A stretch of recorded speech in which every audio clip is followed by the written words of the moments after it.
Welcome to today's webinar, The Affordable City, Strategies for Putting Housing Within Reach and Keeping It There, hosted by the Maryland Department of Planning in association with the Smart Growth Network. My name is Michael Bayer. I am the Manager of Infrastructure and Development at the Maryland Department of Planning and Project Manager for the Smart Growth Information Clearinghouse. The Smart Growth Information Clearinghouse is a project of the Smart Growth Network, supported by the U.S. EPA's Office of Community Revitalization and managed by the Maryland Department of Planning.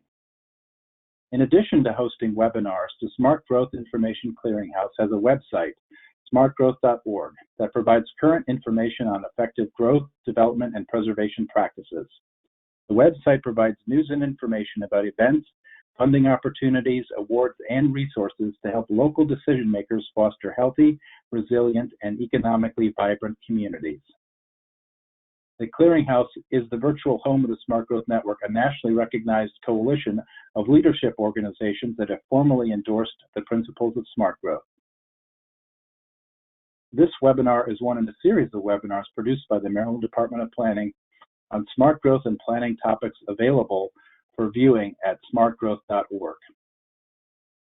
We are recording this webinar and will be posting it on our website under the Webinar Archives tab. We encourage you to visit the website and to subscribe to our e-newsletter for smart growth and planning news and to learn about our upcoming webinars. You can also find out about planning initiatives, planning tools, and educational opportunities in Maryland by visiting the Maryland Department of Planning's website at planning.maryland.gov. The views expressed by the speaker in this webinar are those of the speaker and not necessarily of the Maryland Department of Planning or the state of Maryland. Viewers of this live event are eligible to receive 1.5 CM credits from the American Planning Association and 1.5 CNUA CEU self-reported credits from the Congress for the New Urbanism.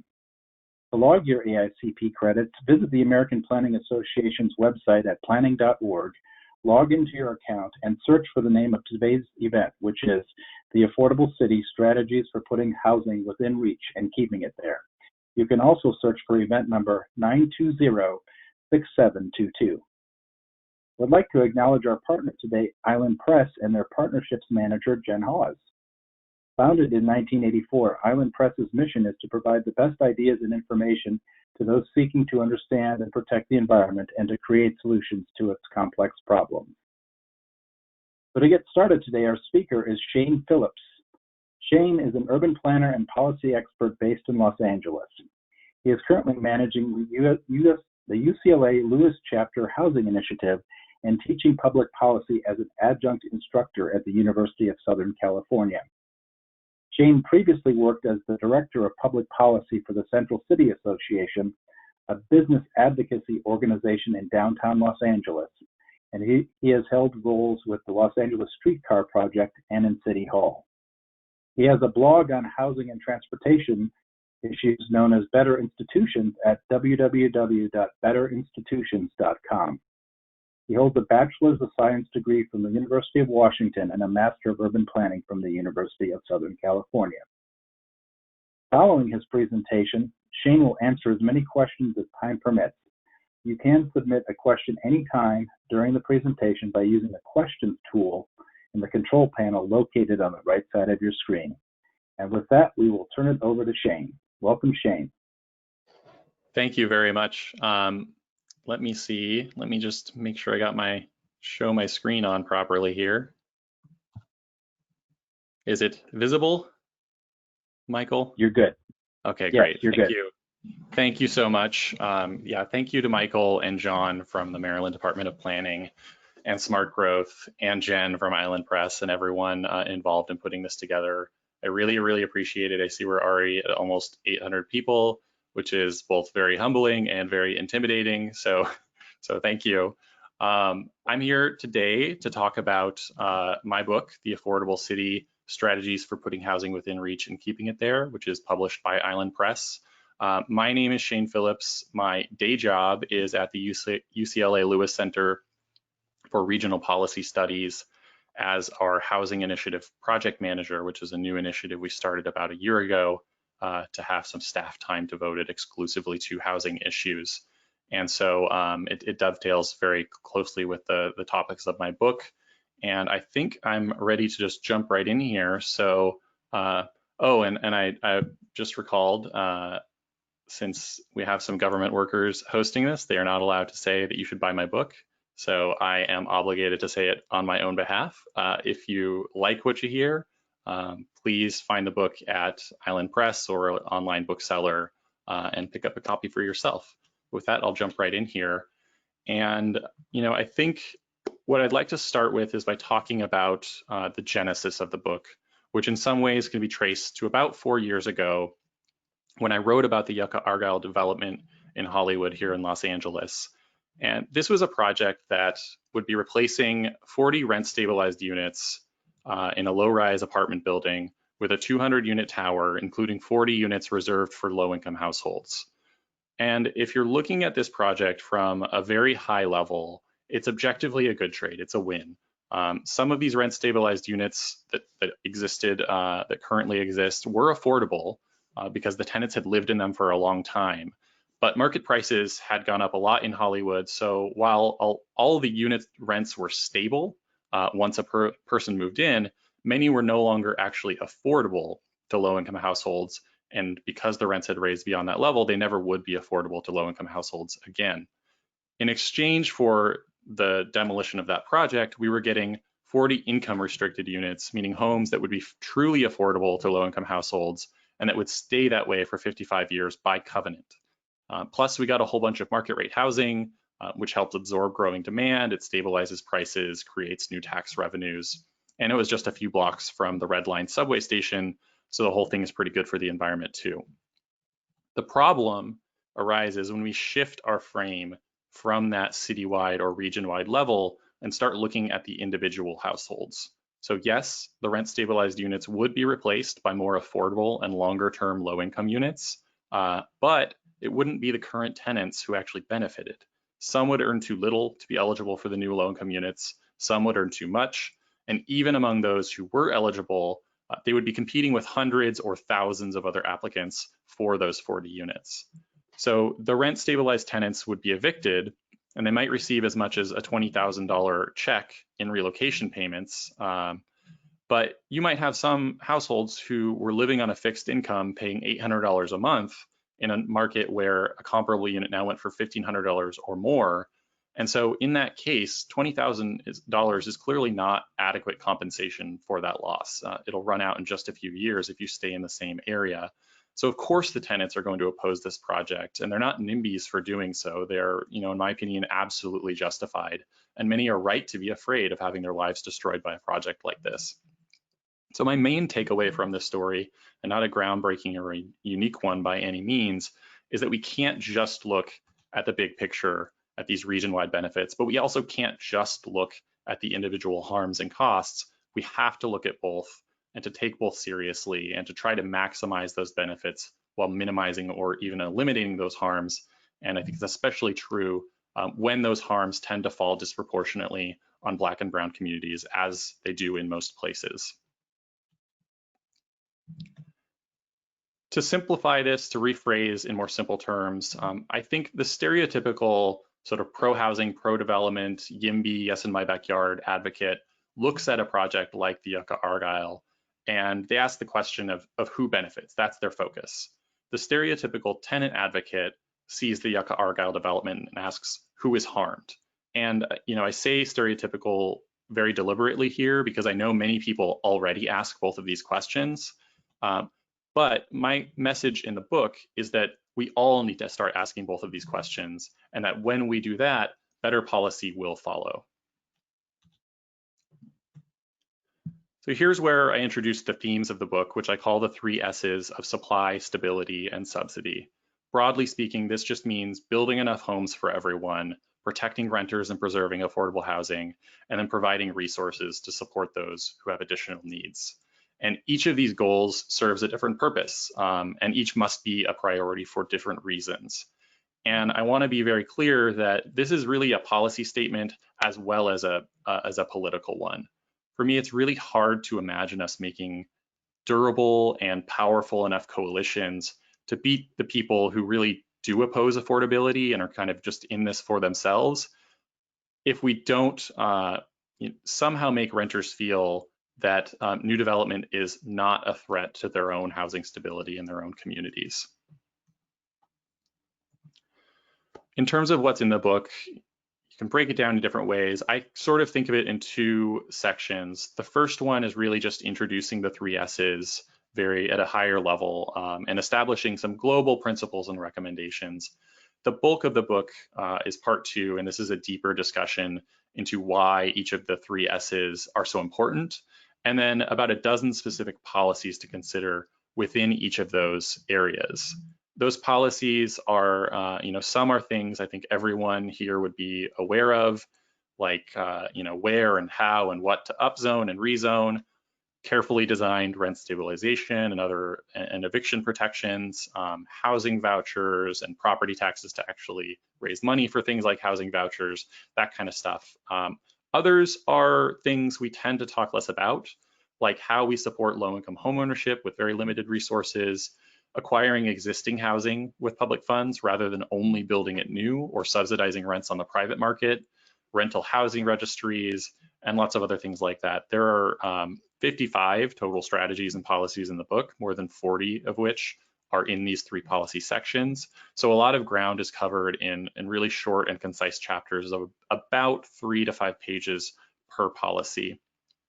And my goal with the book, it wasn't to break tons of new ground in policy, but to put a whole lot of it in one place and really illustrate how these seemingly contradictory goals can be in harmony. And it's an introduction to this kind of concept generally in the housing issues more broadly. And it's also a handbook. And I view it as either a starting point or a middle point for those interested in learning more. But it's not the final word, and I want to be really emphatic about that and emphasize that point. I have a lot of ideas about housing, and I've certainly put more thought into housing policy than most people, but there really isn't a right answer for most of these issues. The right thing for San Francisco won't be exactly the same as the right thing for LA or Austin or Chicago or Detroit or somewhere in another country or anywhere else. And the right thing for one neighborhood in any given city may not be exactly the right thing for another neighborhood in that same city that has a different history, demographics, built environment, and so on. Some of the things I discuss in the book I feel really strongly about, and I'm like certain this is what we should be doing. Others, frankly, I believe are really important, and I want to give some context and advice, but I don't know exactly what's best. And the things you need to do in a city where the median home price is $250,000, say, are very different and frankly, in many ways, a lot easier than what you need to do in a place where the cost is 3 or 4 times that price. But what I think is shared by all these places and really runs through this book is that these themes of supply, stability, and subsidy are always important and can't be dismissed. I really wanted to accomplish a lot of things in this book, but I can probably put them in 2 buckets. One was simply to sort of plant the flag and write something durable and public that says, yes, it is possible to be both pro-housing and pro-tenant. It's not weird, it's not contradictory, and in fact, I think it's really the only way we're going to get out of this mess. And the second was to give people some idea of how to proceed, because whether you agree that stability, subsidy, stability, supply, and subsidy should all be high priorities, they're all part of housing policy, and it's important to understand what your options are and how these choices interact and influence with one another. As I was going through the list of cities here, I just realized I never did the first poll because I'm not used to doing polls, and that's an option on GoToMeeting. So if John is still there and wants to do the poll, just asking people where they're coming from because we have so many people. John, are you able to share that poll with the audience? Yes, it's Michael. Yes, John just launched it. So the question is up on the screen. Thank you. And you have 5 responses that you can choose. And we'll leave it up for a few seconds more and close it. And I think we'll see a pretty wide distribution. If you're having an issue with responding to the poll, you may be in full screen mode and need to exit that momentarily. so that you can click on the response that you have. And about more than half have responded, so we'll keep it. And Michael, can you remind me how I have the attendees tab open, but I'm not seeing the results? Yeah, we haven't closed it yet. Okay, but if you look in the audio, Gotcha. Thank you. I'll read the response off once we close it. I appreciate that. And we'll do that momentarily, since about 3/4 of the folks have already responded. Okay, so the response here, 30% in the Mid-Atlantic and Northeast, 23% in the South, 19% in the West, 17% today in the Midwest, and actually we have 11% international outside of the U.S. today. And I apologize to, everyone who is not really sure. I feel like if you live in, I don't know, if you live in Colorado, for example, I don't know, maybe that's considered West, maybe that's Midwest. I feel like the categories are tough depending where you live, but thanks for everyone sharing that. And yeah, a really incredible distribution all around the country and seemingly around the world, which is amazing. So thank you for answering that. I just wanted to get a sense for where everyone's coming from. And I have one more poll question coming up in a little bit that's going to get into the policy stuff more specifically. So we'll jump ahead here. There we go. So getting into the specific policy categories with a little more detail, I'll start with supply. For me, supply is about acknowledging the physical and economic constraints in the housing market. We can't have affordable, accessible housing if we don't have enough homes for everyone. That's just the physical side. If more people want to move to a place and they have the money to do so, no amount of wishing otherwise is going to keep them out. And that shouldn't be our goal anyway. And scarcity ultimately empowers landlords at the expense of tenants and sellers at the expense of buyers. And what we really want is for growing demand to manifest as increased production and availability of housing rather than just rising prices on a relatively fixed supply of homes. And for each of these three S's, I think it's important to acknowledge what they can and cannot achieve. So supply can absolutely make things better. It helps stabilize prices. There's a lot of research on that, creates new resources of various kinds, but it also operates very slowly and imprecisely. And by itself, it's not going to turn a very expensive city into a very affordable city. Developers, if you have a city where the median home price is $700,000, developers are not going to build and build and build until it's $300,000 because they will have lost money on everything they built up until that point. There are limits to what the market can do, even if it is essential. And it really is absolutely essential, but it's not enough by itself. And I think as the Yucca Argyle and many other cases demonstrate, it can be accompanied by harms that we need to take really seriously. So supply is about responding to physical and economic realities. Stability, in my mind, is about meeting our moral obligations. A person shouldn't lose their home simply because they have the bad luck to live in a gentrifying neighborhood. And the corollary to that is that a property owner, a landlord, shouldn't be able to claim all of the upside if their property happens to be in a gentrifying neighborhood. It's neither the fault of the renter nor caused by an individual landlord that a community changes in this way so dramatically and demand spikes. And so there's a role for government to play in moderating how these changes impact both parties and how much of that benefit they're able to capture. And again, what it can do, what it can't do. Stability policies protect millions of households here in the US and abroad, shielding them from rising rents and illegitimate evictions, among other things. But I think it's important to acknowledge that they don't actually make things better. And that's not a knock on them. What they do is they keep things from getting worse, at least as rapidly. And that is absolutely an important goal. But it is, again, why stability policies are not enough by themselves either. Subsidies are kind of a different angle here. I view this as more of a tool. They have their own policies, but they're really a tool to apply when stability and subsidy fall short, which they certainly will in many cases. And the thing about supply is that it can only create a limited supply of housing for very poor households by itself. And stability policies don't do you much good if you can't afford to get into housing in the first place. And so subsidies help fill that gap. And almost as important as how we spend the subsidies is how we raise revenues for them, not just to generate as much funding as we can, but also because well-designed taxes can achieve other goals. They can reduce housing speculation, they can encourage production and higher and better use of property and other things.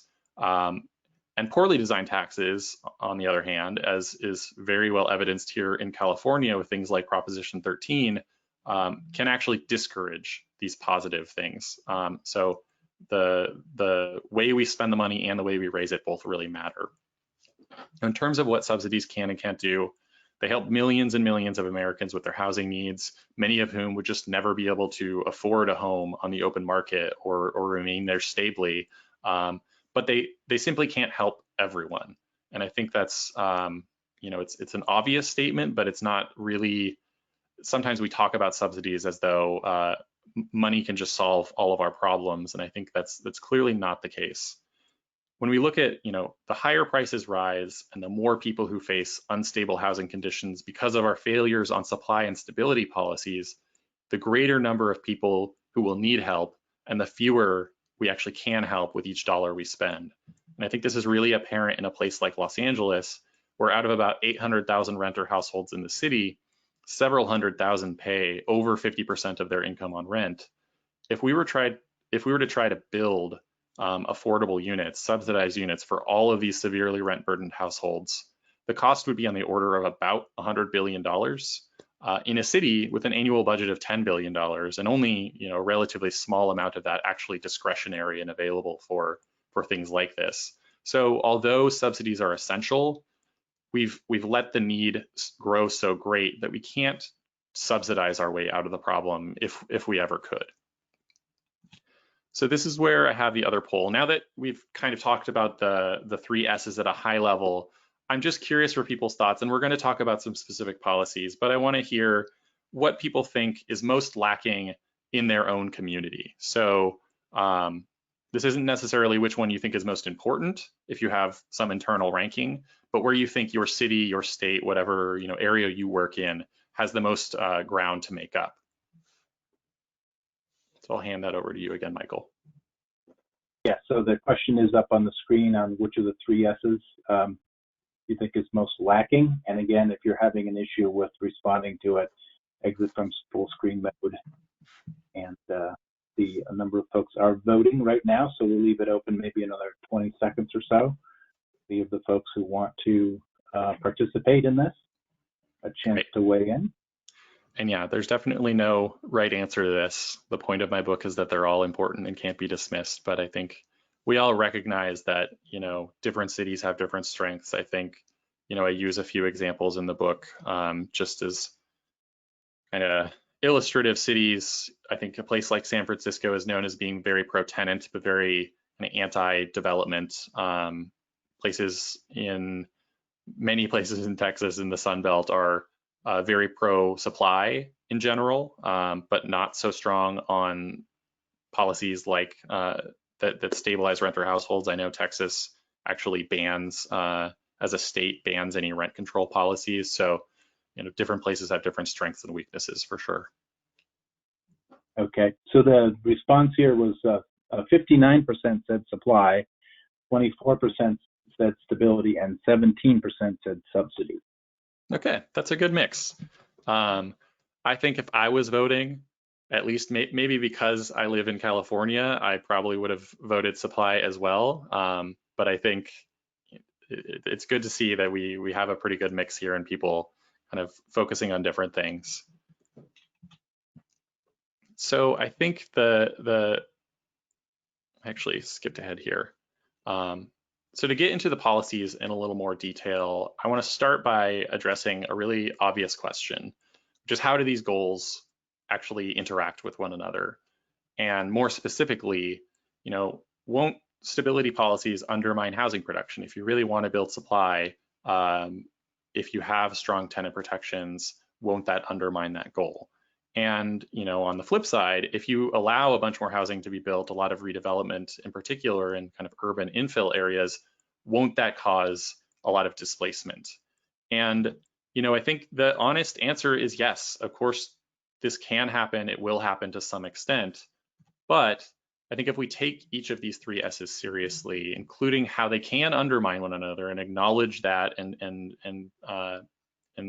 move on from it and incorporate it into our design, we can avoid these consequences as much as possible. We can maximize the benefits of these policies and minimize their harms.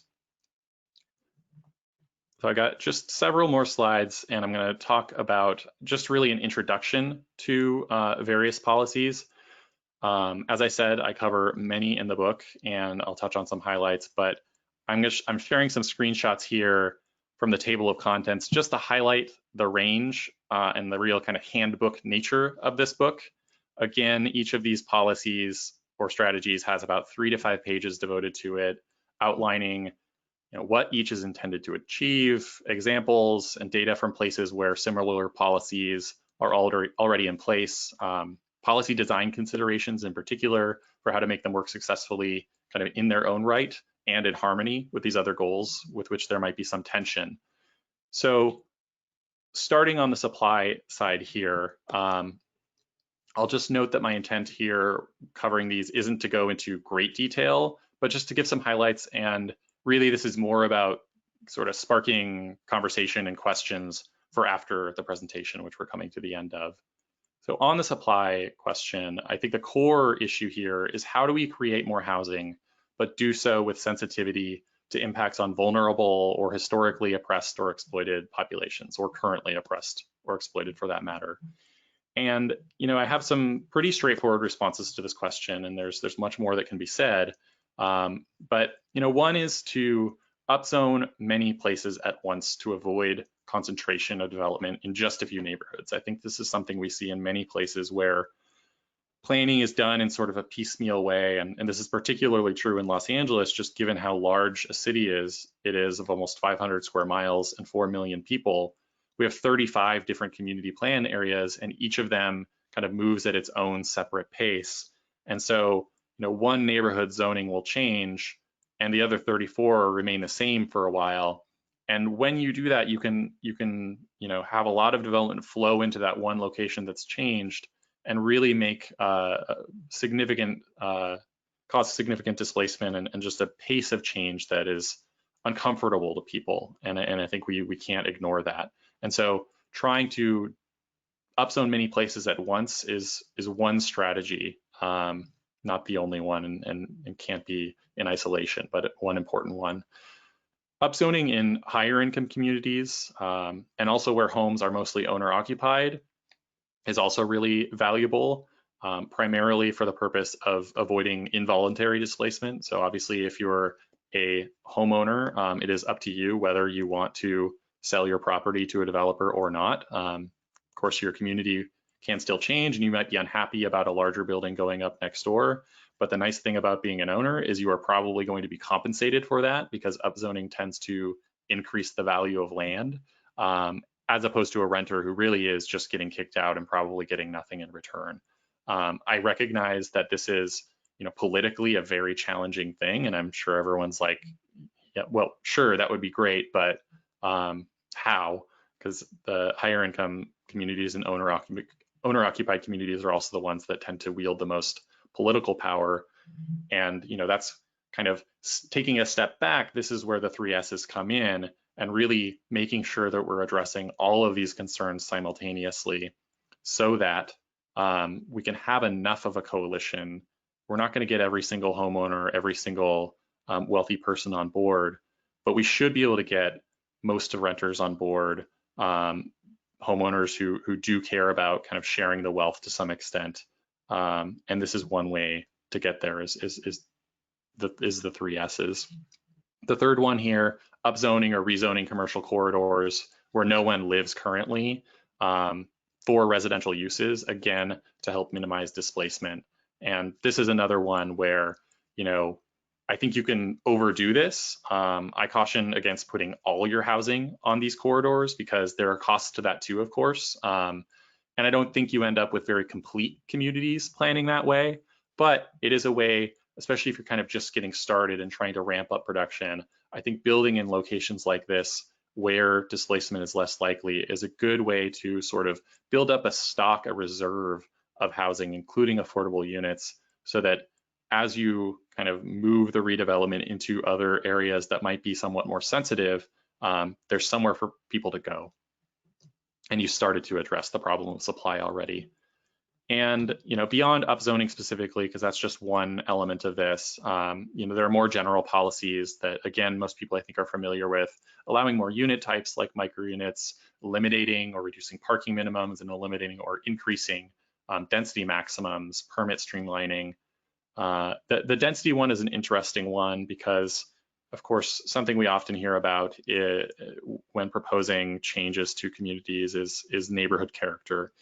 And what I like about just eliminating density maximums with only limited other changes in the kind of in-between neighborhoods that aren't super job accessible, super transit oriented, is this is a way to, if currently it's single family only and you can build up to a 3,000 square foot home, you're going to get a bunch of 3,000 square foot homes, single family units, and nothing else. If you just eliminate the density maximum or raise it somewhat to say 3 or 4 units, then you'll still get some, 3,000 square foot single family homes, but you're also going to get a few, 1,000 square foot triplexes per unit, a few 750 square foot per unit, fourplexes, and actually get some variation and more affordable options along the way.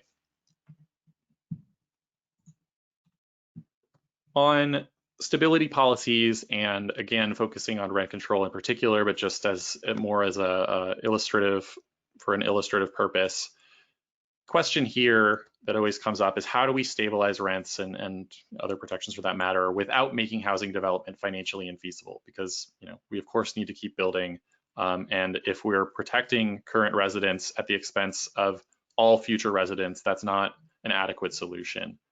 And so, again, some pretty straightforward answers that can really, really significantly reduce the potential harm of rent control or rent stabilization are just not applying it to new housing, letting housing age into it, but not applying it from day one. You can imagine if you're a developer, imagine if you were a developer and you opened a building in May of this year and, rents had fallen 10 or 20% relative to your expectations, and based on what you paid for construction and land and everything else. If you were rent controlled from day one and had to rent at these lower prices, you might be bankrupt on day one because the rents would never be allowed to increase at a rate to make up that initial loss. You would just be frozen at this lower level. And so a really simple way to get around that is just say, it's new housing anyway, it's relatively expensive because that's what new things always are. We don't need to apply these protections because the people living in them are just not our priority in terms of protection. They can afford to move around, and even if they leave this place, they'll have plenty of other options based on their income and so forth. Another consideration is just to not set the annual cap on rent increases too low. So it's common here in California and the places that have rent stabilization to set the annual allowable rent increase at basically inflation. So if inflation is 3%, then you can raise the rents 3% per year. There are some places though that are actually doing like 65, 75% of inflation. And you're kind of setting yourself up for a case where you're just going to have a landlord who's actually earning less and less every year effectively on a unit. And there are going to be consequences to that in terms of the quality of the housing supply, in terms of the availability of housing supply, because it might just get to a point where you would rather convert the building to a condo or tear it down and build something else in the long run. And then finally, be very, very careful with any policies that might include vacancy control. So for the uninitiated and those not familiar with this jargon, vacancy control is basically where the rent caps, the limitations on annual rent increases extend between tenancies. So I move out of my unit and someone else moves in, and that 3% per year rent increase is still in place. Vacancy decontrol, on the other hand, which is much more common and has much less severe impacts on housing supply and production, is where when a tenant moves out, the landlord is then able to increase the rent back to market rate and charge whatever the market will bear. And then once that new tenant moves in at that rate, it's stabilized once again. So there are obviously pluses and minuses to both of those, but there are very, very few examples of vacancy control. Frankly, none that I'm aware of, but I'm open to the idea that they exist. Of vacancy control not leading to pretty severe shortages and wait lists on housing. I think I might be misremembering the city, but I think it's Stockholm, which is a city of around either 100,000 or 1 million people or 1 million housing units. And the wait list for their housing there, which is all kind of vacancy controlled effectively, is about the size of the population. It is just a mammoth wait list, decade or more in some locations. And I think, wait lists serve a purpose, and sometimes they're better than the alternative, but I think trying to avoid that outcome is really should be a high priority, and it's not going to fly in a lot of places to begin with. Again, just some more general policies to support stable housing. I'm not going to talk about these in details, but I would love to in the follow-up conversation at the end here. Just cause eviction protections, which is just you have to have a reason for evicting people. It can't be just because you want to. Right to return, meaning tenants can just move back in to the newly developed project at their previous rent, or giving them the option of relocation payment if they want to negotiate that instead. And right to counsel for tenants facing eviction. And this just draws on the reality that the vast majority of tenants who face eviction and are unrepresented legally end up being evicted, and the vast majority who are represented end up not being evicted. And there are very significant costs, including to the public, from these evictions and resulting homelessness and things like that. So on subsidies, less than policies, these are kind of more general notes or observations that I think are just important and might help frame the conversation after this. One is that we built much more public and subsidized housing 50 years ago, despite having about 100 million more residents today than we did at that time. I think it's around, in the 1970s, we built around 300,000 subsidized units. Today, that number is about 100,000 per year. And most of that is funded by the low-income housing tax credit. And so we could be doing much, much more. Another is that currently we give housing vouchers to only about a quarter, maybe less, of the households that are actually eligible for them. These are vouchers that supplement people's income and basically pay, you only have to pay 30% of your income on rent, and whatever the gap is between what you can afford and what the actual rent is paid for by the government. And only a small share of people who are eligible actually receive this benefit. It is not an entitlement. And that actually, for kind of complicated reasons, raises prices on everyone in that same market, including the non-recipients who make up most of the market in poor communities. And so there's a very strong argument on this basis alone for making vouchers an entitlement. Another is that property taxes are good, and it's a difficult political argument to make, I know, but they do two things really. They're a wealth tax, which is becoming increasingly apparent that we need something like that in the U.S. given growing inequality, not just in income but in wealth in particular. And property taxes also discourage speculation. So the example I always point to is Vancouver, BC, which has the lowest property tax in North America at about 0.25%, and also has, among the highest prices and just a massive amount of foreign investment. And I don't think those two facts are unrelated. If you buy $1 million home in Vancouver, BC, you're only going to be paying about $2,500 a year in property taxes on it. Meanwhile, it's appreciating in value by probably $50,000 or more. And so, it's a really good investment, and it's a good investment in large part because property taxes are so low there. Homeowner subsidies, I'm sure, since we have many planners on here, that you're aware of the mortgage interest tax deduction, kind of the unfairness of how much money we throw at homeowners and how little we throw at the relatively poor renter. And but beyond that point, beyond the tens of billions of dollars that things like the mortgage interest tax deduction cost, They also actually increase the price of housing. They're supposed to make homeownership more accessible, but in fact, the tax credits, the tax break gets capitalized into the cost of housing. And so you're just really raising the price, making it harder for first-time buyers to purchase because they have to save the down payment. It's more income required to qualify for a loan, all of those things.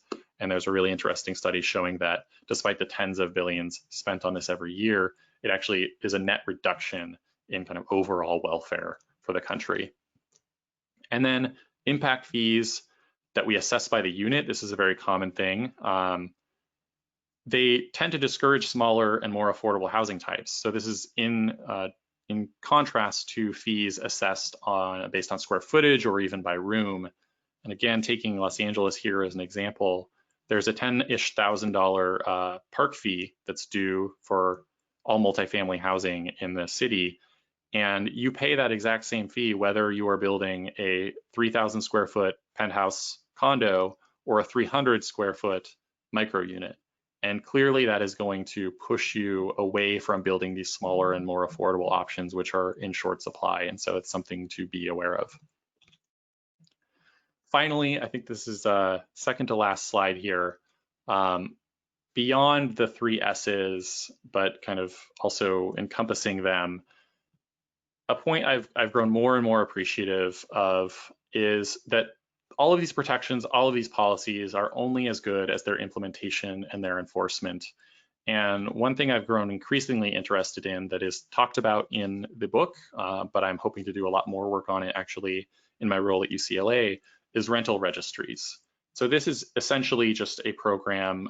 They exist in many cities already, although I think they could do a lot more. In Los Angeles, you have to register all rent stabilized housing. So landlords pay about $40 a year to help maintain the system. And they just report really simple things like how much the tenant is paying, when they signed their lease, so you know when they moved in, when you last increased their rent, really simple stuff like that. And this can do a lot of interesting things. One is just create a super valuable data set on rents and vacancies, which is just data that anyone who's worked with this data in the past knows we have no good numbers on what rents people are paying, how much vacancy is prevalent and what types of vacancy. The best things we have are, like the American Community Survey from the Census Bureau, which is a couple of years behind at any given time and doesn't really give a full picture by any means. And also, the bigger picture. So that's nice. Like for me as a researcher, I would love that. I don't think it's a super compelling thing for everyone. More importantly, for me, how I envision this expanding is having landlords actually be required to notify, but not receive approval from, just notify the local government via the registry when they're either evicting tenants or raising their rents, or when their tenant is vacating, so you have a knowledge about vacancies. And this is really just about accountability. Right now, it is very easy for a landlord to tell a tenant that they have to leave or raise their rents by an amount that is not actually legal under local ordinances or state law. And most tenants are not aware of their rights, and the law may say you can only raise my rent by 3%, but I don't know that, and so you raise it by 8 and I just pay. This is a way for it's basically a self-check, force landlords to tell on themselves if they're going to do these things, and really just essentially tell the government, hey, I'm raising the rents, and the tenant receiving some kind of notification or able to check up on that to confirm that the notification that they got is exactly the same as the one that the landlord has given to the government. It's really just an accountability measure in that way. There's options for expanding this and extending, providing a sort of, trying to think of the word here, just a communication channel between the government and tenants. And I think this has grown increasingly evident how important this is during COVID-19. I know in California, and I know in many other locations, there are all these eviction moratoria and restrictions on how much rent can increase, and no one actually knows what's going on. It's very, very confusing. And having the ability for the, and most importantly, all of this information tends to be mediated through the landlord, who sort of has a vested right in not fully understanding these. And that's not to say that all landlords are bad, but there are bad actors, and because they hold all of the cards, they can misuse it. And so this is just an option for improving that tenant communication and enforcement of these rules. And actually, this last point here about supporting proactive building and code inspections, this is actually how rental registries came about. It was their primary use, but I think they have a lot more opportunity to use with while being kind of minimally invasive to landlords and tenants themselves. So finally, just a closing observation here that I want to make that I think is useful is that, if you believe that building more homes helps stabilize rents and home prices, and that is really well established in the research, then an explicit rent control policy to stabilize rents, if it's well designed, shouldn't be a threat in the context of abundant housing. And I realize that's a big if. On the other hand, on the flip side, if you make it illegal or expensive to build housing where tenants currently live, which I generally support doing, you also need to create new opportunities, new places where development can be financially feasible.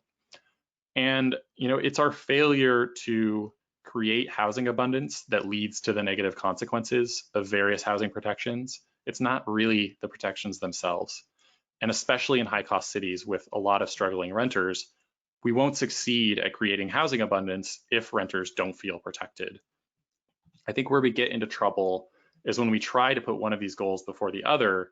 But I think if we're diligent and honest about accounting for the benefits and the harms, we can design thoughtful policy that will address both as much as possible. So that is the end of my presentation. Again, because no one else can say it for me, if you're interested in the book, you can find it at islandpress.org or other online booksellers.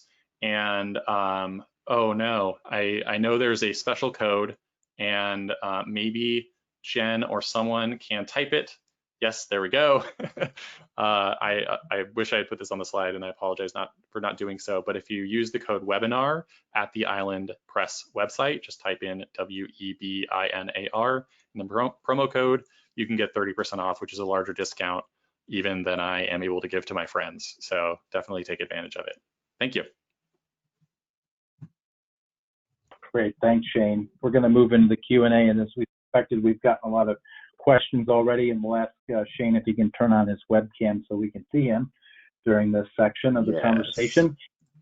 And thanks to all who have sent questions in. You can continue to put them in the questions tab there, and I know folks have figured out how to do that, so we'll get started.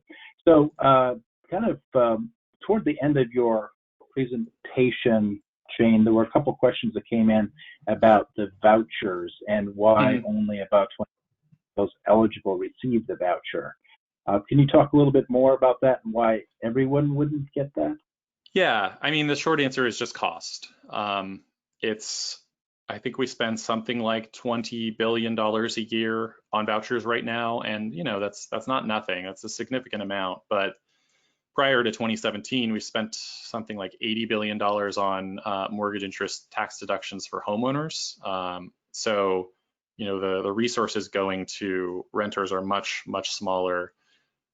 Off the top of my head, and I do have the numbers in the book, I think the cost to extend vouchers to maybe only all extremely low-income households, which are those earning 30% of area median income or below, would cost something like $20 or $30 billion per year, and then another 10 or 20 to extend it to all very low-income households, which is those earning 50% of the area median income or below. I'm probably off on those numbers, but it's on the order of $40 to $60 billion additional to extend it to everyone, which again is a large cost, but compared to what we're spending on homeowner programs and subsidies is actually pretty small. And another point I do make in the book is that I think housing vouchers are essential, and a great thing about them is that they're super flexible and they can be used just right away, whereas building housing takes years, even in the best of circumstances. But I really feel strongly that we've kind of shirked our duty to continue building new affordable housing and subsidizing it, the production of it, because I think there was this belief that if we subsidized rents on the private market, that would spur the development of homes for people in that market. But the reality is the cost of development is too high relative to what the maximum rent support you can receive through vouchers, and so it just doesn't actually produce any more housing. And so you're pumping more money into this lower income market, but not actually increasing the supply. And so we have to do both. We can't just ignore the people who are suffering now. Vouchers kind of are a stopgap measure, but I think in the long run, we need to also be investing in actual, capital assets, housing that is covenanted and is reserved for low-income households. And, importantly, not just putting that in low-income communities, but especially in higher income and higher opportunity communities. Great, thanks. Okay, well, we'll just dive into the rest of the questions here, and thanks to everybody again who's submitting them. Question from Billy Cooney here is, what typically happens when affordability requirements expire? Are existing tenants protected? If the affordability requirement was for a for sale unit, does the current owner get a windfall in profit? So the answer to the second question is sort of yes. And actually, I address both of these questions in different policies, strategies in the book. So the first question was about what happens when on a rental unit, the covenant expires. In most places in the US, that's after 30 years. California and some others has increased it to 55 years. So they last quite a while. I'm actually not super familiar. I think it varies exactly what happens to the tenants when these covenants expire. Oftentimes you have things like just cause protections or rent stabilization on top of those policies. And so, the tenants are allowed to stay as long as they like and are able to continue paying the rent at that stabilized rate. But when they move out, it will just become a market rate unit again. And so they, in that sense, once they vacate, it is lost forever. And I do think there are cases where people are actually evicted, but I might be mistaken on that point. But the policy that I recommend, and this is very much a long-term policy, but I think we need to be thinking about immediate as well as long-term needs, is when California increased the minimum term of affordability from 30 to 55 years, it was not a big deal. Nothing really happened. You might think, oh, well, by increasing it, you're discouraging production because you're, increasing costs by not allowing as much revenue to flow in at the end of the term or something like that.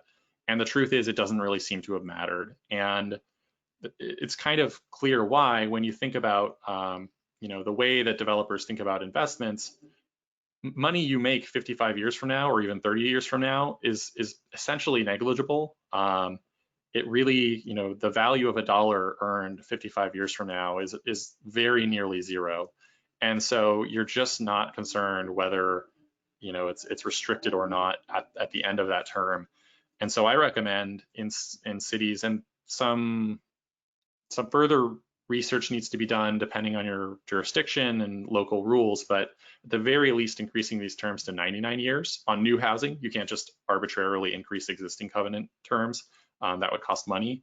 But on forward-looking projects, just making them 99 years so they last as long as possible, so that cities and states and federal government don't have to go back and repurchase, sort of re-up on these covenants as they often do. That's one strategy. Even though as I said, it's a very long one. And in the meantime, we just need to extend to buy up those properties and try to make them permanently affordable. On home ownership, this is a complicated one where I think because of the way that the U.S. treats home ownership as, the primary retirement vehicle for a lot of people, we have this view of homeownership as it's it's almost like first and foremost wealth building. And even with our low income and moderate income home ownership programs, we sell them at a low price, and in many cases, the first buyer will be able to sell, and the longer they've stayed in the property, often up to like 10 years, they get to keep a larger share of the appreciation during that time. And sometimes, if they've been there more than 10 years or maybe longer, they can just keep all of it. And the cost to cities for these programs is immense. San Francisco has a down payment loan assistance program, which in either 2017 or 2018, they spent $3 million on, which is not a lot of money, but it only helped 10 households at a cost of $3 million, $300,000 per household. That is not a scalable solution. And if they were to capture all or most of the appreciation on those properties when they were sold, still let the owners keep the equity and maybe some small share of the appreciation, but really treat it primarily as a stability policy, as a way to give people, a way to build some equity, and also a mortgage that is going to be the same cost all the time, and you don't have to worry about rents increasing, as opposed to a wealth building strategy. Some people, that rankles a little bit, because there's this feeling, understandably, that we don't want to, that like poor people should have the opportunity to build wealth as well. But in a context of limited resources, which we certainly are in right now, if you can help 100 households with stable housing, or 10 with stable housing and this incredible wealth, like, I think we have to help the 100 and get to the point later where we actually do the kind of bonus wealth building side of things. Great, thank you. Next question here. How does the expectation that houses are appreciating assets and not depreciating affect housing affordability, and how can this be addressed? That's a great question, and it really is essential. It's central. It is our central problem, and I know there are other countries that kind of take a similar approach. I know the UK is also very kind of like appreciation and home ownership driven. The challenge here is that ultimately you can have prices, you can have homes for which, appreciation is occurring faster than inflation and wages and whatever, and it's a great investment. Or you can have a city that stays affordable. You really can't do both. And I think a lot of politicians and others sort of try to talk out of both sides of their mouth on this thing, where they really celebrate home ownership and the appreciation that comes with it, and at the same time talk about wanting to preserve affordable housing. And to some extent, you do have to make a choice. I think there's a middle ground here where ultimately, when you buy a home, you're usually leveraging your money at 5 times, putting down 20% or even less in some cases. I bought a duplex 3 years ago and I only put down 3.5% because I got an FHA loan. And because you're leveraging it, even if your property is only increasing in value at the inflation rate, say, per year, so it's not becoming less affordable over time, but you're still getting a 5-fold, your return on that is still 5 times inflation because of the leveraging of your dollars. So there is a middle ground there. But how we get there is really tough. And I do think we have to move more toward, we just can't have a system in which home ownership is our retirement plan. It's going to take bigger reforms than just housing can solve. But I think finding that middle ground is really where we have to go. And I don't know the best answer for how to get there. I feel very strongly we need to kind of move toward rentals as more of an option, not the sole option, but really giving people that option. But we also have to find a way to effectively buy people out of their homes, because what we can't do is have this policy where the first thing we do is like build a ton of housing and prices crash and every homeowner who bought their home in the last 5 years is now underwater. Like, that is not for both like human cost reasons and also just political reasons, that's not going to fly. And so we have to find some more kind of measured approach. And I think it's going to be something of a transition if we ever manage to resolve this issue. It's not going to be like flipping a switch by any means. I think it's going to be a decades-long process. Okay, thank you. Next question here is, what is your viewpoint on units for low to moderate income households? Do you agree or disagree with requiring annual or periodic recertification of incomes? I am not a fan, by the way.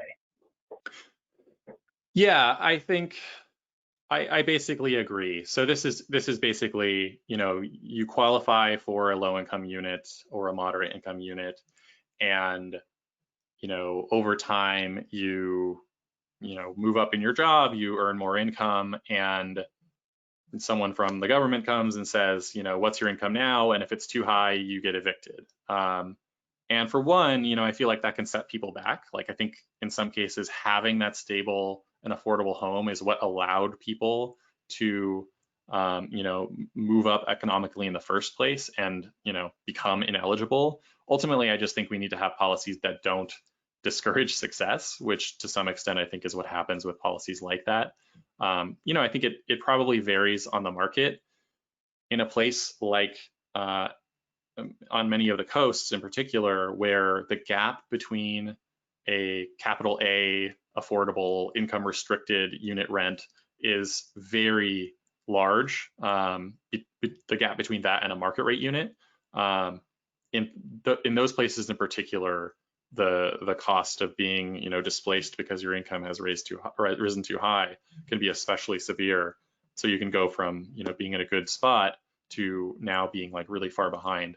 I think it's not something I talk about in the book in detail, but I do think one option for this, and this probably requires changes to federal law, and so these things are always challenging, but is ultimately saying like, okay, you're earning more money, and we want to know that, because I'll take a step back and just say like, why this is done is you have people earning more income, and now this affordable unit is going to someone who doesn't actually need the support. And wouldn't it be better to give it to someone who does need it now, because this person has kind of moved beyond that need? So it's a totally valid concern.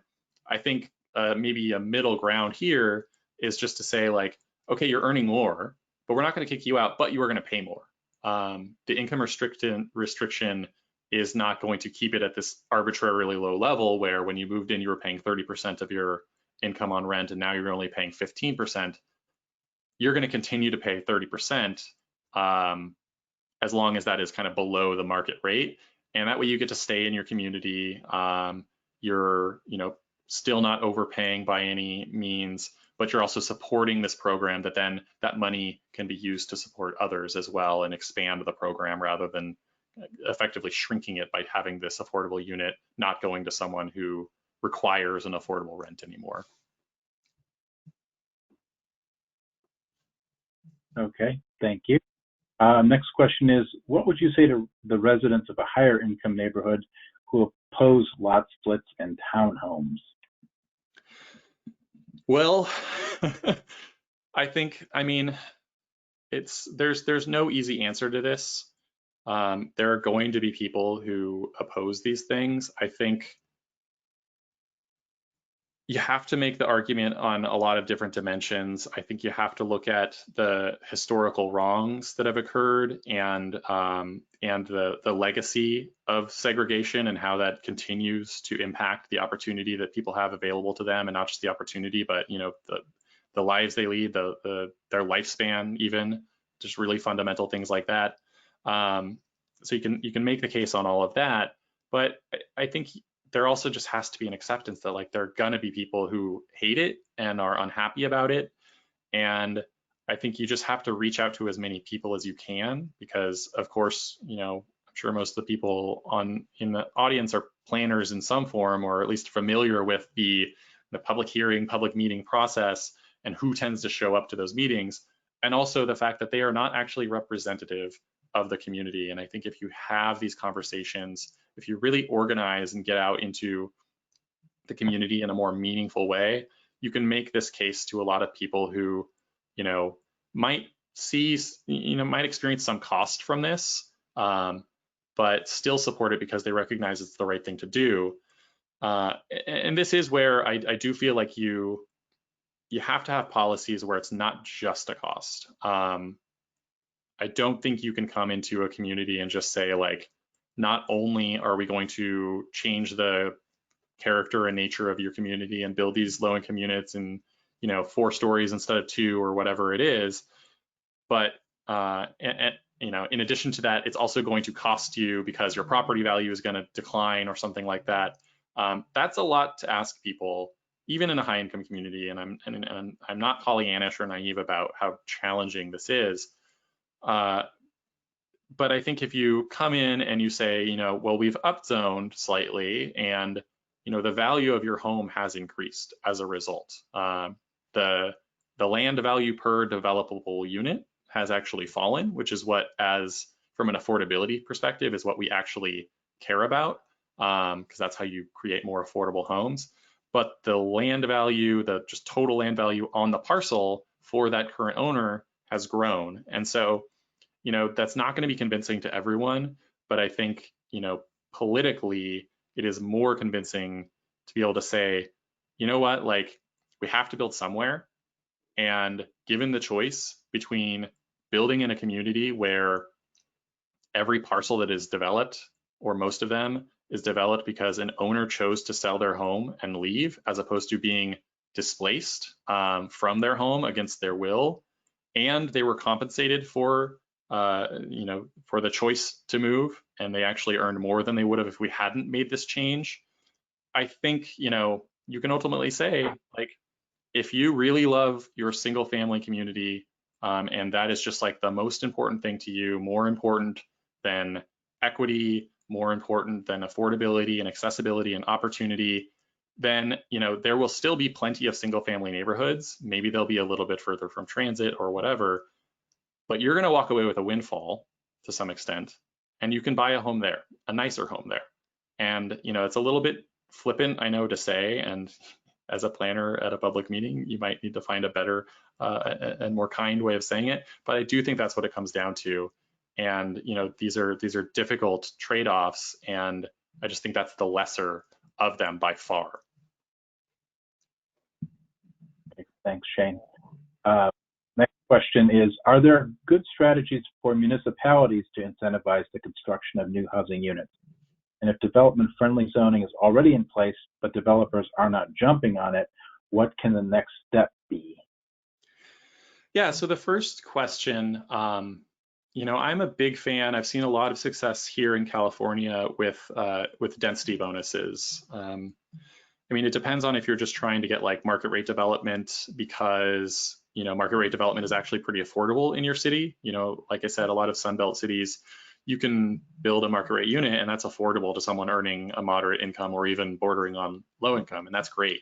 And so your options there, I think, are a little wider, and the care you need to take is not so great. In places where housing is more expensive, you kind of at this point have to provide some affordable units alongside either funding for them or on site. And that's where I really like density bonuses, because unlike inclusionary requirements where you just say, like, starting today 10% of units have to be affordable, you're actually offsetting it with something. You're saying, yes, we're going to impose this new requirement, but we're also going to give you something in return. And on net, we think this is actually, we're going to design it in a way that the payoff is, you're actually, as a developer, as a property owner, whatever, able to capture some of that benefit yourself. In particular, it's really about, can you convince the property owners to sell? And that's where you want to capture some of the value when you upzone, but you don't want to capture all of it, because if you capture all of it or more than all of it, the value of the property is actually going to go down, and the property owner who owns it today is not going to want to sell it to anyone. They're just going to hold on to it most likely. So that's an important consideration. But density bonuses have been just phenomenally successful here in Los Angeles. You could look up our transit-oriented communities program. There was already a state density bonus in place And through a voter initiative in 2016 and the policy went into place in 2017, it basically expanded it even further. And what it does is, based on your proximity to transit, and there are different tiers. Like if you're near a subway station, it's tier 4, the highest tier. If you're near like the intersection of 2 rapid bus lines, it might be tier 2 or 3. But you get up to an 80% density bonus, which is pretty significant.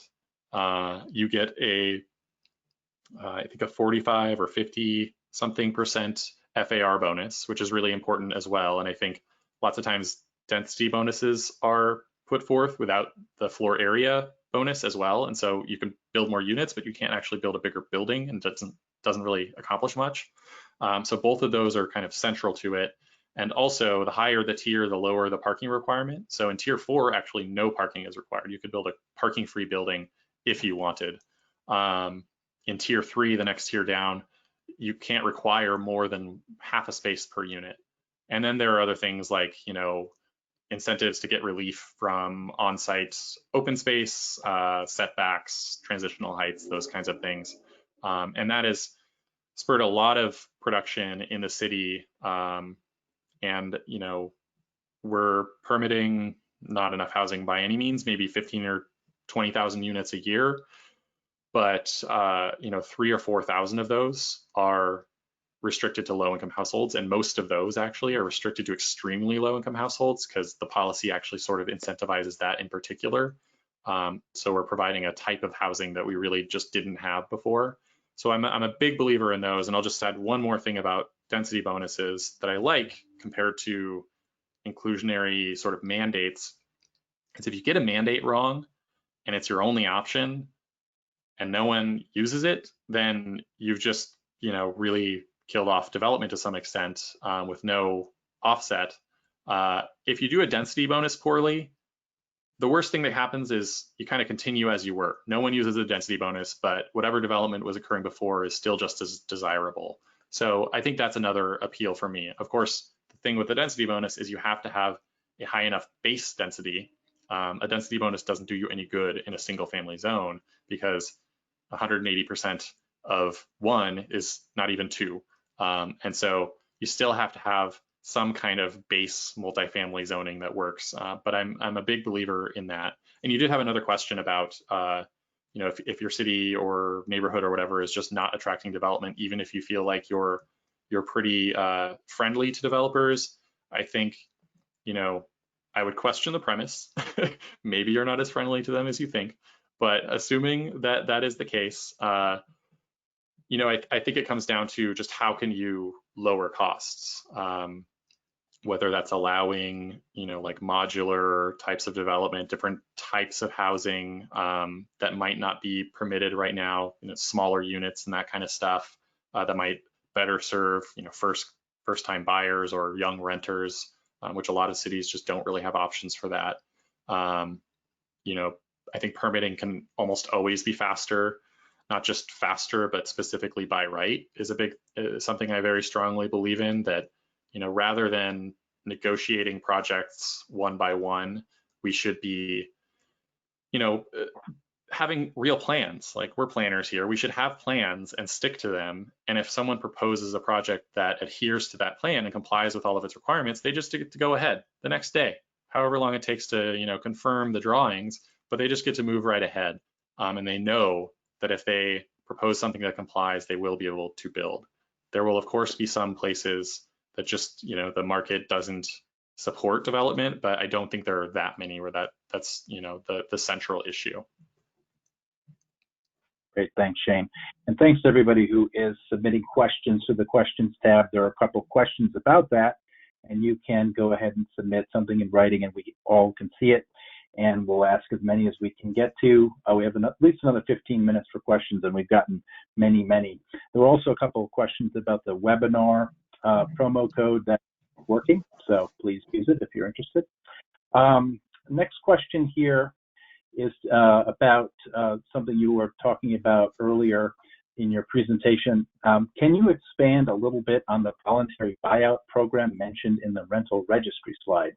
Would that be an option for a municipality to buy housing units if landlords don't want to participate in the registry program?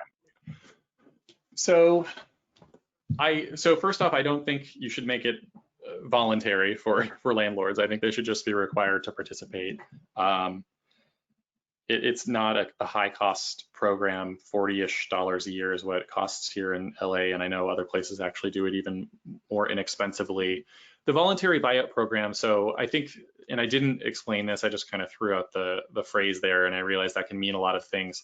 What I meant by this is, what we have happen a lot in higher cost cities is, and especially those with rent stabilization, is you'll have like a long-term tenant who's been in a home for quite a while, and the rent they're paying, because it's stabilized, is far below the market rate. And of course, the landlord is very incentivized to get that person to leave by whatever means they can, because as soon as they leave, they can charge market rate and really make a killing. And what you often see is, quote unquote, cash for keys, or just threats of eviction, illegal threats where they just say you need to leave. And the tenant doesn't know their rights and might just do it, or might take a payment for $5,000 or $10,000 because they don't know any better, that they could actually get a lot more. And what the voluntary buyout program does, and I take this from the San Francisco model, is it basically says, like, sometimes, for one, we want all of that process to be out in the open. We don't want it under the table. We don't want people making these agreements without knowing their rights. And so as a landlord, if you want to make an offer for someone to vacate, you have to first inform the city and basically start a transparent process that is not quite facilitated by the city. They don't have a lot to do, but they are involved. And the tenant is connected to resources. They can actually see a list of all of the previous buyouts in their city and the amounts that they were made for, and the locations they were made in. And this is really just a way, again, of providing information to tenants, making sure they know their rights, making sure they're not being taken advantage of. And I mean, the largest buyout in San Francisco, last I checked, was $300,000 for one unit. And it's just a crazy amount of money. But you can imagine if someone didn't know better and was offered like $50,000, they might think that was like an incredible deal. Meanwhile, by vacating that tenant, the landlord has just profited like $1 million. And so landlords obviously should recoup some investment, but I also don't think that level of windfall is necessarily justified, especially when we have a point I make often is like, what did the person who moved to Cleveland in the 1970s do wrong? And what did the person who moved to Palo Alto at the same time do right? The truth is nothing. Like, they didn't know where these markets were headed. And yet the person who bought the home in Cleveland, it's probably worth effectively the same amount of money as it was back then. The home in Palo Alto, like a crappy single family home, 2,000 square feet, no sidewalks in their neighborhood, is worth like $2 or $3 million. And again, you didn't earn that really. And so there's some role for kind of capturing the difference there. Forget there was, John, can you remind me, there was like a follow-up question or a corollary to that? If not, we can move on, but I thought there was like a second part that I'm forgetting now. I just recalled. I'm sorry. It was, I think there might have been a misunderstanding that the policy was like for cities to buy out or acquire buildings. And I don't think you need like a policy to motivate that or force that necessarily. One of the policies I feel very strongly about, and I actually wrote on my blog years ago and included in the book for sure, is this idea of like using public funds not just to build new housing, but to acquire existing housing. And I think, there's plenty of multifamily housing on the market at any given time. And, cities could just buy it and they would have no profit motive. And so they could actually charge somewhat lower rents or just set aside some of them as affordable and still not actually lose money. Just kind of run it at zero profit and just have this property now that is permanently off the market in 30 years or whatever it's paid off. Still got to do upkeep and everything. But that's that's part of my grand vision, maybe the next book that hones in on this idea of like, how do we transition away from this system where everything is so market-based and people are so vulnerable to the market. And I'm someone who really believes that markets are important and do really powerful and necessary things, but it can't be everything. And we have to find a way to kind of shield people from it, from the kind of excesses of the market at the same time that we harness the strengths and productive powers of it. Okay, thanks. Okay, next question here is, do density bonusing fees charged on new developments which are used by local governments to fund housing subsidies raise the overall cost of housing? And if so, do the subsidies at least make enough of a difference to help those they are trying to exist, such as the non-market or subsidized market housing? So there's a little terminology confusion there, but I think I'll reframe the question as this: like, if you can either provide on-site units or pay a in lieu fee, does that fee increase cost? Or maybe, putting aside density bonuses, if you just have something like an affordable housing linkage fee, which has become pretty common, does that increase the cost? And, the short answer is yes. The more complicated answer is like sort of, maybe. And between those two scenarios, the density bonus and non-density bonus, I think it does vary. The thing about a density bonus is you are creating value by providing that bonus. Like, the developer is able to produce more profit-making product. And so there is an expectation that part of the profit they earn on that additional profit is used to subsidize these affordable units or pay the fee or whatever. So in that case, I don't think you're raising the cost. You're just capturing some of the benefit. It does get more, or some of the like windfall that is being granted.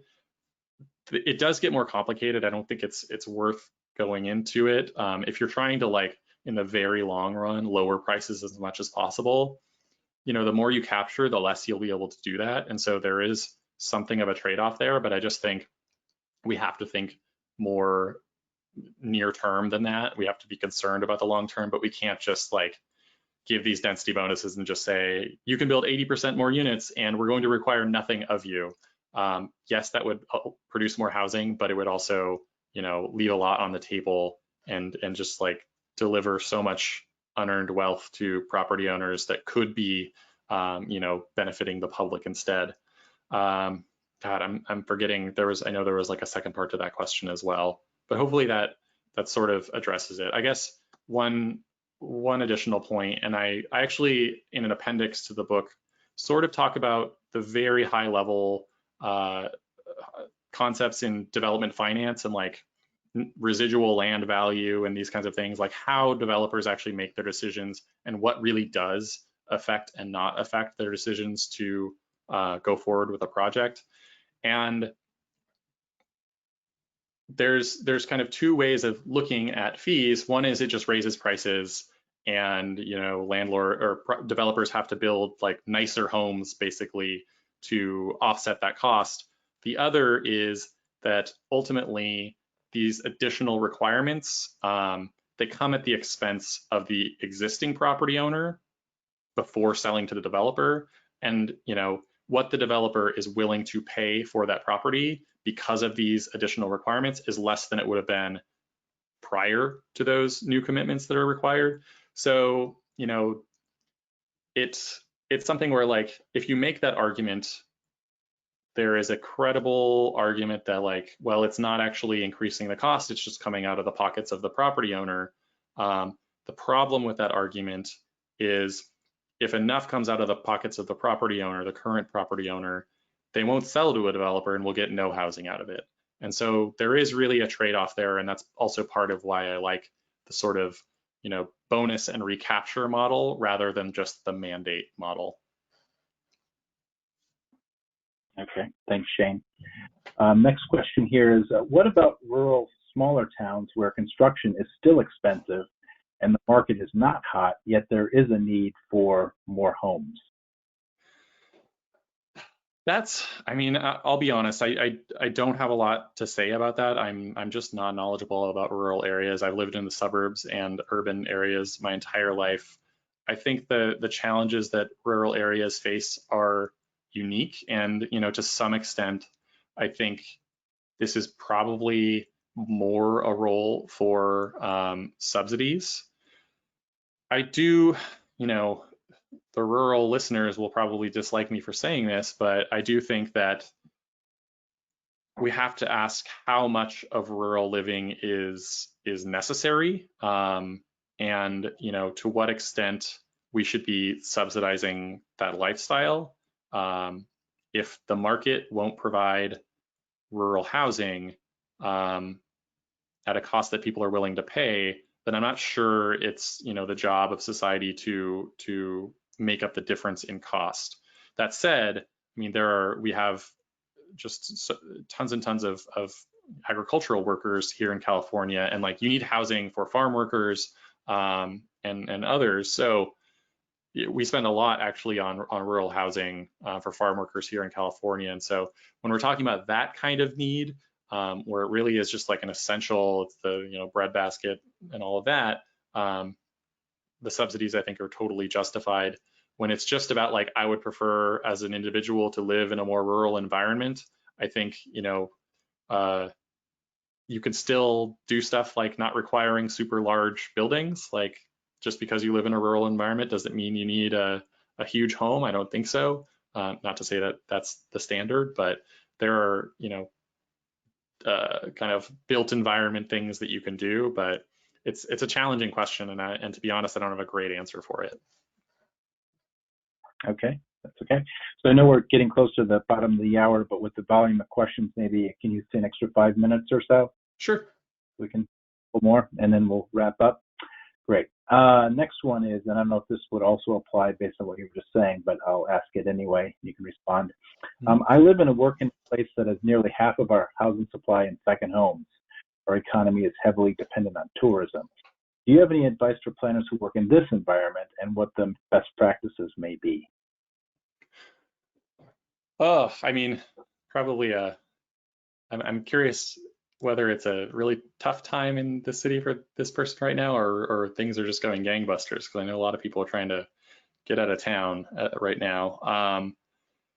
Yeah, I mean, this is, again, it's sort of a niche category, and I mean, it depends on what problem you're trying to solve. If it's about affordability,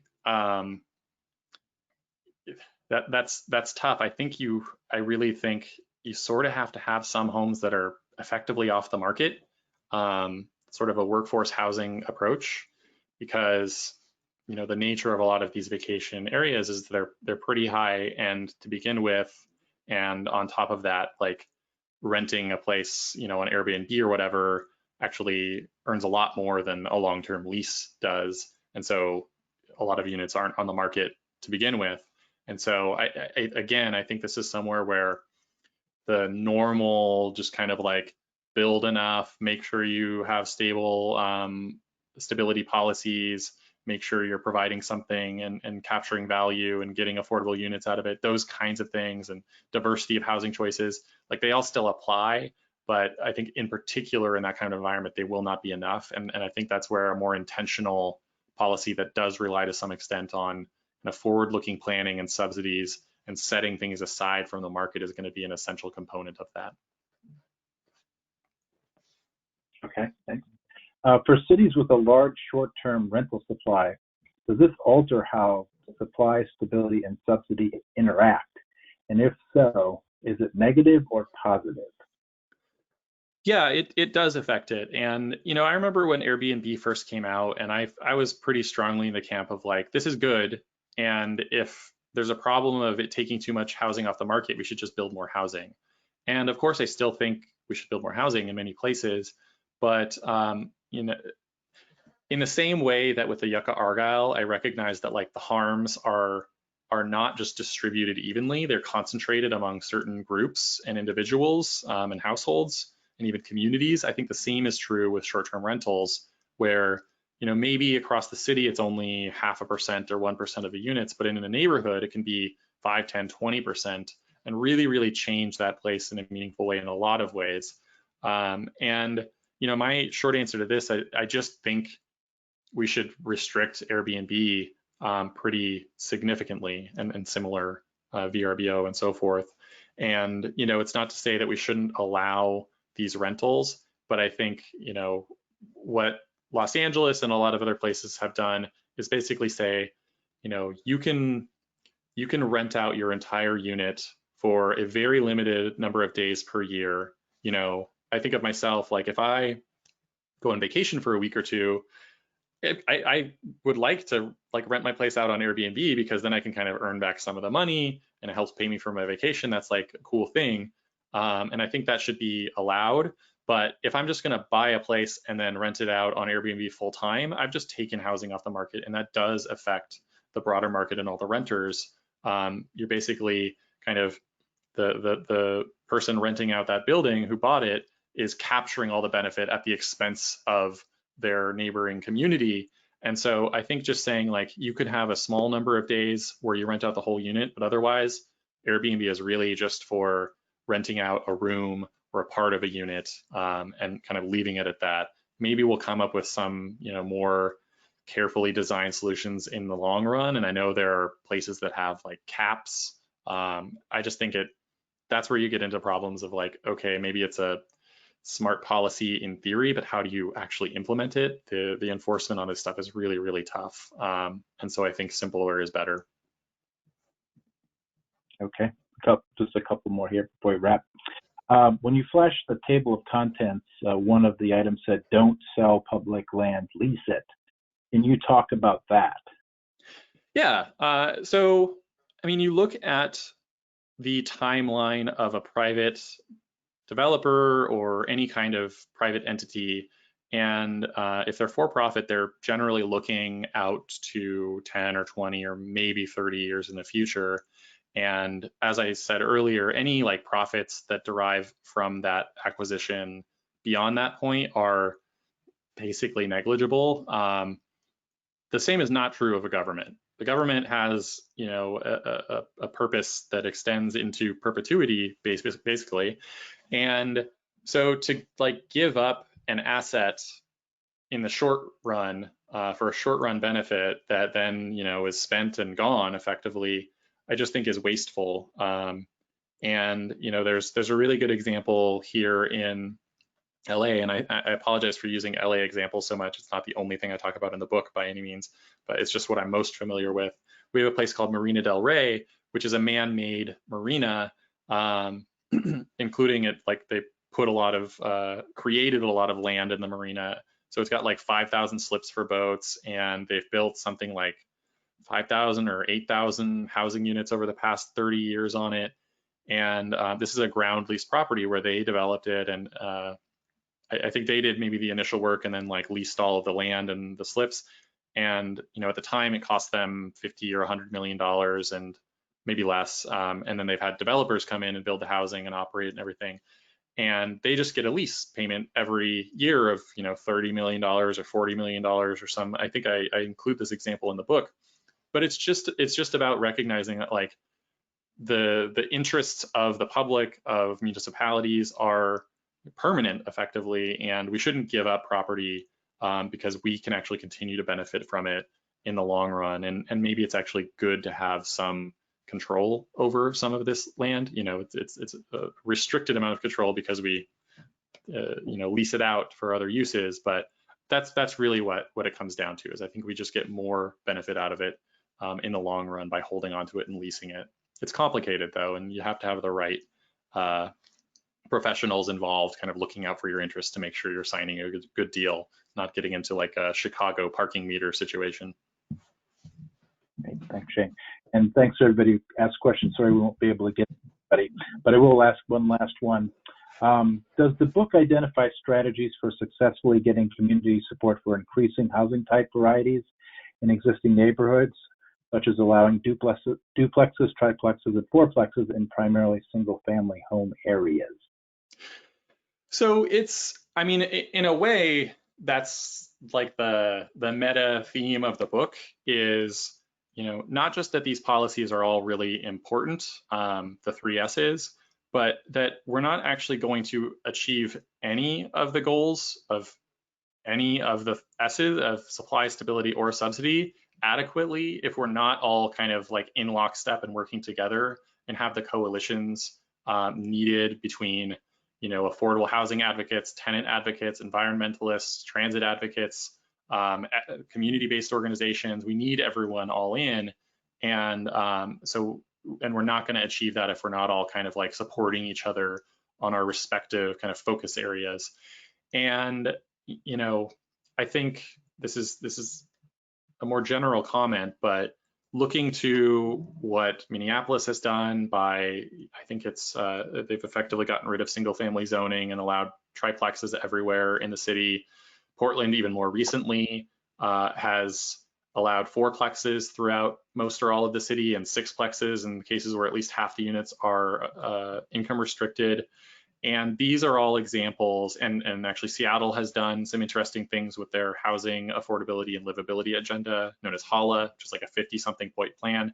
And so these are all examples of places that have really taken seriously all sides of this issue, and they're not just going for production and diversifying the housing stock, but they're, like Portland and Oregon passed rent control around the same time, just a pretty modest policy, but statewide.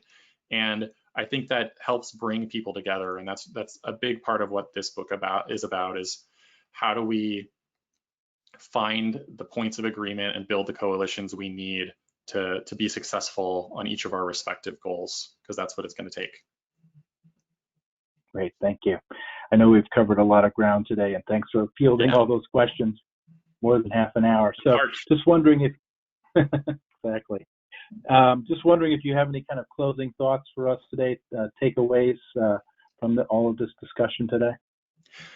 Sure. I think what I said certainly applies, and what I'll just add to that is, I came to housing policy as a pretty like gung-ho supply dude. I look the part, I will admit. And it was an evolution for me to get to the point where I really recognized that, like, hey, rent control is not like inherently evil and going to destroy production if you do it right. And in fact, it helps a lot of people, and maybe we don't really have a lot of better options for helping people. And I think giving people the space to, evolve on these things is important, and also recognizing that different people have different kind of tendencies and strengths and weaknesses. And, I come to this as someone who really likes communicating these things and trying to put complicated concepts into sort of regular people terms, so that more than just planners and developers can understand this stuff. And, what I don't like is like organizing. Like, I could not be a tenant union person who's like, leading a rent strike outside of a building. And that doesn't mean that like I disagree with what tenant unions do. It's just not my thing. And similarly, I hope they don't dislike me for that and can respect that, like, this is what I feel most strongly about. I just think we need to appreciate that different people have different strengths and different things that they, different ways they want to invest their time. But at the same time, we need to, and we just need to respect that of other people, but still be able to support them. Because I think right now we each have our own focus, and it can be sometimes to the exclusion of other things, and actually effectively saying, like, my thing matters so much that if your thing impedes on mine in any way, then I oppose you, wholeheartedly. And we can't be there on any side of this issue. We have to recognize that everyone has legitimate interests, and I think most of us who are in this are in it for the right reasons, even if the angle we take on it is a little different. And so I hope we can all just see each other's humanity, and try to support each other rather than tear each other down. Great, thanks, Shane, and thanks for being with us today. Thank you. With that, we'll conclude our webinar, The Affordable City: Strategies for Putting Housing Within Reach and Keeping It There. I'd like to offer a great big thank you to Shane Phillips for a great presentation, to everyone who attended today, and to John Coleman, our communications and technology guru, who helps to make all this happen. The complete recording of today's webinar will be posted on smartgrowth.org. Also, for those who have requested one, all attendees will receive an email that will contain a link to a personalized certificate of participation. Please look for this follow-up email. When you exit from today's webinar, you'll be asked to participate in a short evaluation. Please take a few moments to provide feedback so that we can continue to improve the webinar experience for you. Keep an eye on smartgrowth.org and your email inbox for details on other future webinars, including the second in our Maryland Walktober Walk-in-Art series, Pedestrian Infrastructure, Safety, and Health, this Thursday at 8:30 a.m. Eastern. Have a great day.